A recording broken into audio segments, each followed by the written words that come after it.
Episode 14. Do you need me to come over? You didn't care about what the time said. No, I was thinking about seeing you and explaining things to you first. Will you be free by tomorrow evening? No problem. Do you know Becca's Cafe? Yes, somewhere in the middle of town. Very good. Be there by 5 p.m. tomorrow. Or do you have anywhere else that might be convenient for you? I think Becca's Cafe is alright, but I'll only be able to make it by 5:30. No problem, take your time. I will be waiting. He dropped the phone. He didn't know things had gotten this bad. He wished he could just reach out and help Brenda right away. Well, this was what he had been waiting for. He would not relent in making good use of the opportunity that had just presented itself that evening. He picked up his cell phone, switched off all electronic devices in his sitting room, and went into his bedroom. He couldn't wait for tomorrow. He must be careful in handling Jane. He must make her trust him. That night he prayed that Brenda's situation would not be beyond him and hoped that he would be able to help her.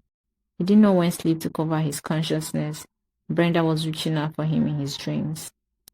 Throughout the next day, he was again made to stand in the sun with nothing on, and he was very tired and famished when nightfall came.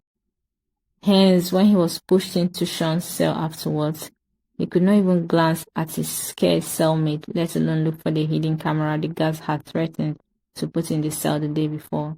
He just grabbed the plate of grub they'd placed on the floor for him and swallowed the food with his hands. Now a bit more oriented, he lay back on the floor and studied the other occupants of the cell. Hello, Sean, he nicely began. Hi, Nimrod, whispered the scared man. We meet again, my friend, he added. Just don't faint on me this time.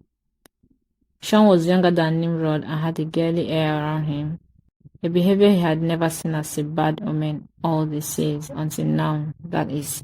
He had led the older man to him in the first place, and he wasn't ready for a repeat performance of that crazy experience they had together the other day. Why did they bring you here? He suddenly wondered. So that we can be better acquainted, Sean, was the sarcastic reply as Nimrod smacked his lips. Don't you like me? There was no reply to this. Okay, he resumed, crossing his legs. Let me tell you a bit about myself. Sean, that way you will get to know me better, aye? No word came from the other man's mouth, and this enraged him. Aye, he bellowed. Aye, let out an unnerved Sean, his knees buckling as he tried to stay standing. Good, his new cellmate went on. I am vindictive, Sean. And do you know the meaning of the word? No, sir. It means I'm vengeful and spiteful.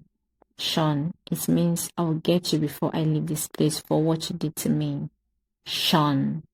But, began the other man. But what? You made me go through hell for 2 days, man, snapped Nimrod. But didn't you hear I'm a psychotic killer? Didn't any of the other prisoners tell you that? Don't you know my reputation here? I don't just love the act of killing. I also have a sadistic tendency which makes me inflict so much pain on my victims before killing them. I get so much pleasure from the sound of their painful cries. Sean, the way they plead and die slowly. But, resumed the sweating Sean, I never told them about us. You must believe me. I don't believe you, snapped Nimrod, turning to face him. You must know I'm a very organized person, Sean, and hardly makes any mistake in whatever I say, think, or do. Therefore, I don't believe you, because I think it was you who spilled everything to the guards. He stood up and drew nearer the poor fellow, cowering at the cell's corner. Don't think I'm abusing you, man, because you've seen nothing yet, he coldly whispered, and the latter swallowed hard, sweat freely pouring from his face. He was even beginning to whimper. I grew up in an abusive home, Sean. I hated my father just as his own father hated him when he was alive. I had an elder sister who ran away from home before she was 20. And you know why? Because my father took so much pleasure in beating us kids back then. Sadly, when my sister eloped with a stranger. He concentrated on his beating on me.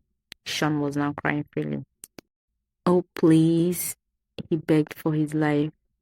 He couldn't stand the torture anymore, but his tormentor was drawing even closer. The old man will beat me for every little mistake, and sometimes he will purposely make me provoke him so that he can beat me again, leaving so many scars on my body in the process, continued Nimrod as if he was deaf. My mother was a drunk and never cared about what was going on at home. She would watch her husband almost strangle me to death and then leave the house to come back late and very drunk. Oh, please,